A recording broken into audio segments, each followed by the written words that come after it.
Okay, well, first I would like to give a shout out to David.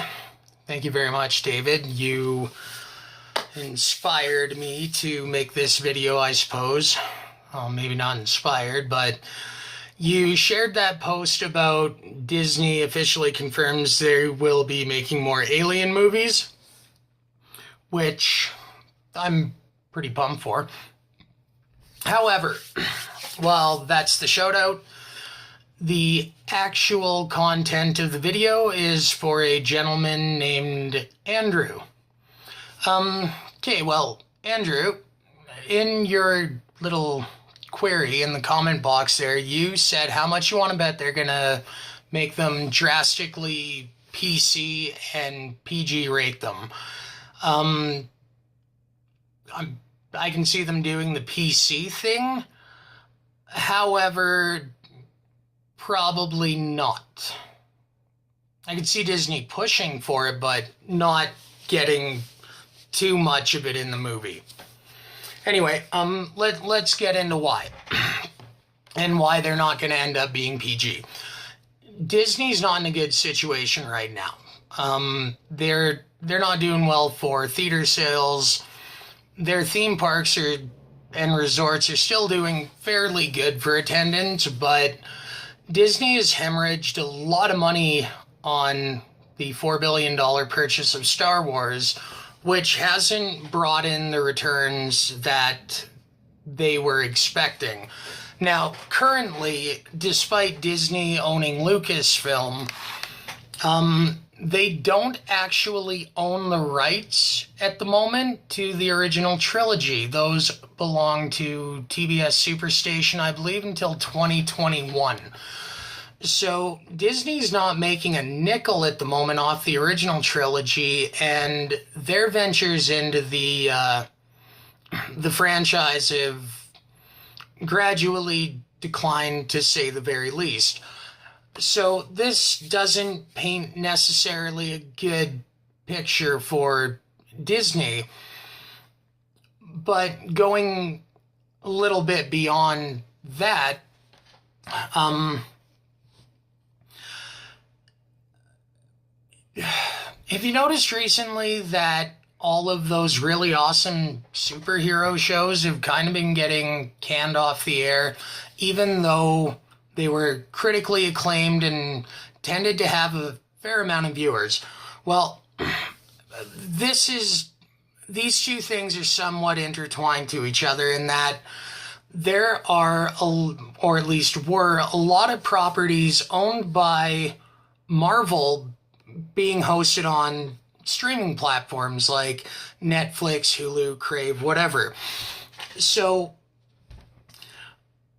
they're making money off of Disney's IP, and Disney's just making a little bit back in the licensing. Not enough to really cover their own underperformance. They're being hugely propped up by Marvel, which is why the benchmark projection for a Marvel movie and the expectations for it usually sit around $1 billion. So with Netflix having its, own user base, the people that use Netflix are not likely to switch over to Crave TV or vice versa. I don't even know why I have Crave TV. I use my friend's Netflix more often. Anyway, those streaming services have succeeded enough that now they're able to produce their own content, and the quality of it's actually pretty good. I mean, look at Castlevania on Netflix. For an animated show, that was pretty well acclaimed. I'm gonna leave the Motley Crue. Ugh. No. Anyway, so these streaming services are starting to become more self-sufficient, but as far as Disney products go, would you be interested in paying $20 a month for a Disney streaming service? I mean, chances are You already have the classics on Blu-ray. Anybody who owns the full collection of Disney classics usually has kids of their own. And they keep them on a disc format because that's what you can play in the vehicle while you're driving. The demographics of Disney are not in line with the acquisition of Aliens, so I'm not worried about Aliens being altered by the acquisition because Disney isn't going to make them PG. That's not the point of the acquisition of Fox. The point of the acquisition of Fox was to get the characters that they had sold the rights to Fox to back in order so that they could make the movies that they knew the fans wanted to see, that they could make $1 billion off of. So there's no interest in a Disney streaming channel. Nobody's watched the Disney Channel. Come on.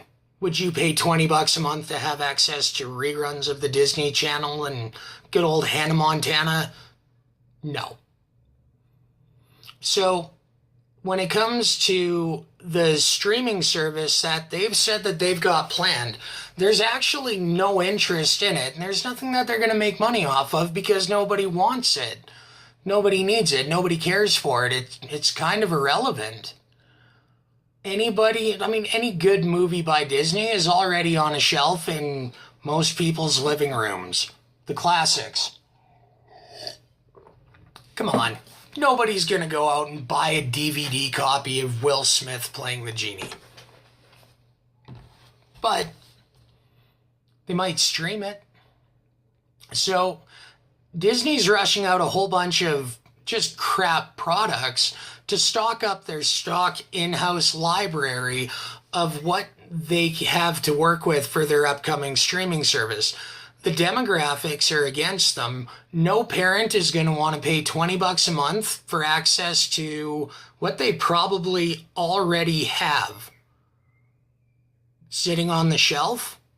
Not when they have Netflix and I mean, you can even get the kids mode on it. Okay. Nobody wants it. So Disney buys up 20th Century Fox, which, I mean, damn, man, I can think of like 3/4 of the movies that I grew up watching and loving, starting off with that logo. That's not an acquisition to really try to profit off of an IP. It's the acquisition of the IP so that they can hold rights to the streaming. Once it goes in full swing, you're going to see all 20th Century Fox movies drop off of Netflix and drop off of other streaming services. And if you want to watch 20th Century Fox movies, you have to subscribe to the Disney streaming service, which also offers, unfortunately, all the Disney content too. So, another Aliens movie comes out.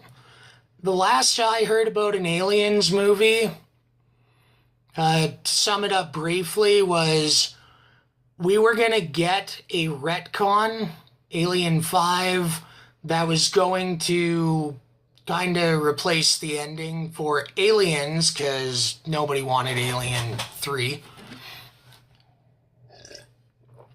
Where Ripley, Hicks, and Newt survive. That's cool. Now, they were planning on it. I'm sure you guys keep up with clickbait shares like I do, and you probably do.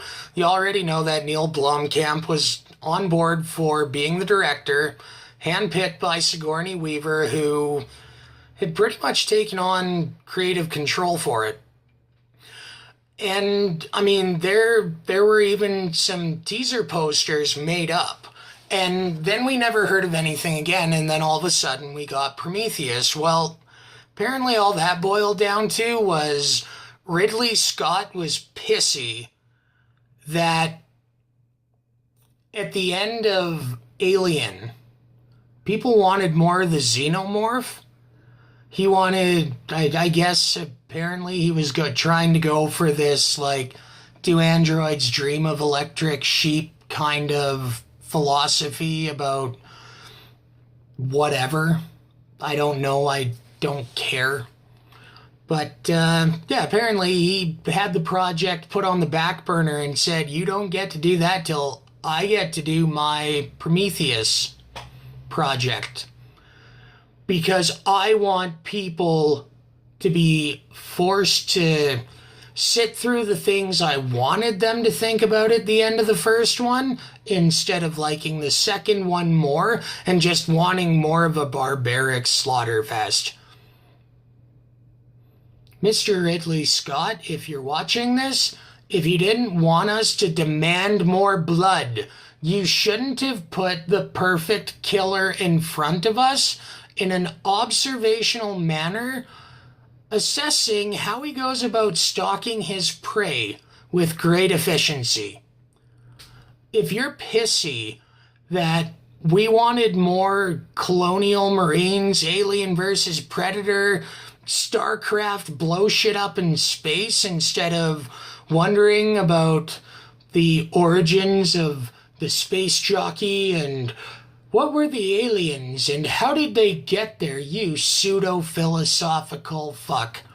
Go away. End of rant. Anyway. So, yeah, last I heard anything about it, James Cameron had pretty much said he was involved in it, apparently, or was intending to be involved in it, I think, as a producer and director. I mean, I think that'd be great. If anybody knows how to deliver an amazing experience for the fans of something, it's James Cameron. Come on, the guy gave us Aliens. In any case, no, Disney's not going to make it PG, and if James Cameron comes on board saying everything since my movie sucked and nobody gave a shit about Ridley Scott, I'm making another one. If that happened, I'd welcome it, because I know it would be R-rated.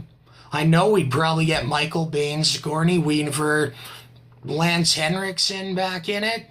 That'd be pretty cool. And maybe, just maybe, for the first time since I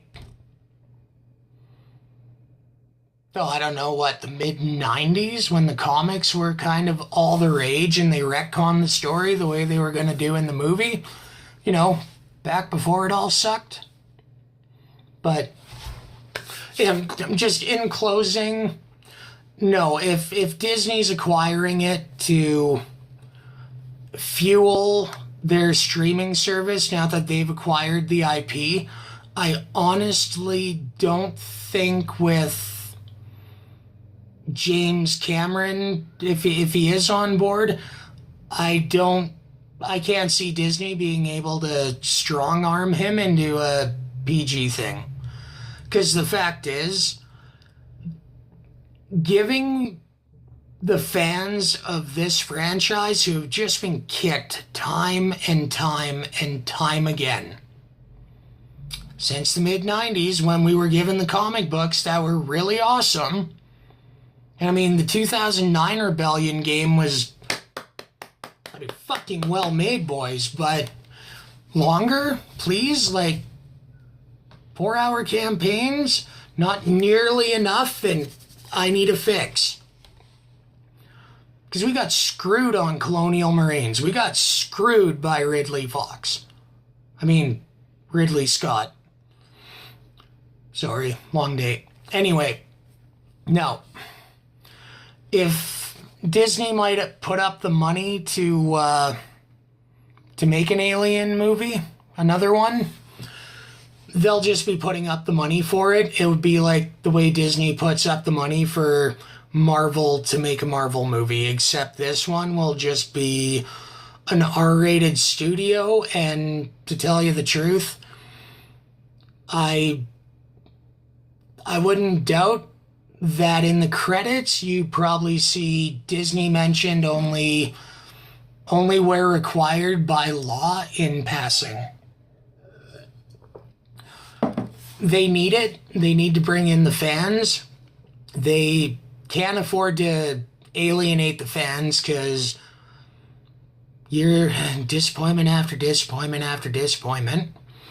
They can't afford to alienate the fans. They can't afford to keep losing money on their investments.